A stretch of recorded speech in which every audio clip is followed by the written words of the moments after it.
माँ का प्यार। सोनू को माँ ने सब्जियां लाने बाजार भेजा था। घर लौटकर उसने किचन में थैला रखा और माँ को आवाज देने लगा। माँ उसके छोटे भाई को कमरे में बैठकर होमवर्क करा रही थी। सोनू 12 साल का था और उसका छोटा भाई बंटी 5 साल का। बड़े होने के कारण माँ उससे घर के छोटे-मोटे काम करवाने लगी थी, जैसे दुकान से सामान लाना, बाजार से सब्जी लाना, बगीचे की साफ सफाई करना, अपनी साइकिल धोना, अपना कमरा साफ करना, अपने कपड़े प्रेस करना।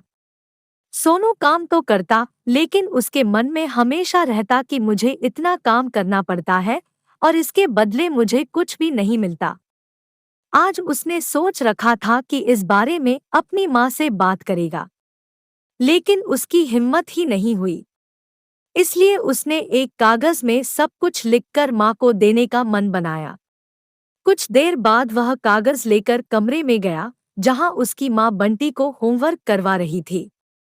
उसने चुपचाप कागज माँ के सामने बढ़ा दिया और माँ के कागज लेते ही कमरे से बाहर आ गया।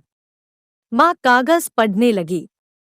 उसमें लिखा था, माँ, मैंने इस सप्ताह जो भी काम किया उसका हिसाब इस कागज में लिख रहा हूँ। बाजार से सब्जी लाने के 50 रुपए, बगीचे की साफ सफाई के 20 रुपए, कपड़े प्रेस करने के 10 रुपए, साइकिल धोने के 5 रुपए, अलमारी सेट करने के 5 रुपए, कुल हिसाब कुल 90 रुपए। माँ, मुझे इन कामों के जो भी पैसे बने हैं वो पॉकेट मनी के रूप में चाहिए। आखिर कोई भी काम मुफ्त में नहीं किया जाता। आपका बेटा सोनू। माँ बेटे का मैसेज पढ़कर मुस्कुराई। फिर एक कागज पर कुछ लिखने लगी। कुछ देर बाद वो आंगन में गई, जहाँ झूले पर सोनू बैठा हुआ था। माँ ने कागज उसके आगे बढ़ा दिया। सोनू ने कागज लिया और पढ़ने लगा। कागज में लिखा था, बेटा, तुमने अपना हिसाब दिया, अब मेरी बारी है। ये मेरा हिसाब। 9 महीने मैंने तुम्हें अपनी कोख में रखा, उसकी कीमत कुछ नहीं। तुम भूखे होते थे, तब तुम्हें अपना दूध पिलाने की कीमत कुछ नहीं।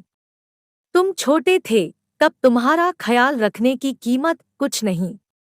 तुम्हारे बीमार पड़ने पर रात रात भर जागकर तुम्हारी तीमारदारी करने की कीमत कुछ नहीं। इन सब से बढ़कर तुम्हारे लिए प्यार की कीमत तो लगाई ही नहीं जा सकती, वो तो अनमोल है। ये पढ़कर सोनू की आंखों से आंसू बहने लगे। वो भागकर अपनी माँ के पास गया और उनसे लिपटकर बोला, सॉरी मम्मी, मैंने कभी सोचा ही नहीं कि आपने मेरे लिए क्या क्या किया है, कितनी तकलीफें सही है। I love you mummy. उसने वो कागज लिया और उसमें लिखा, पेड इन फुल।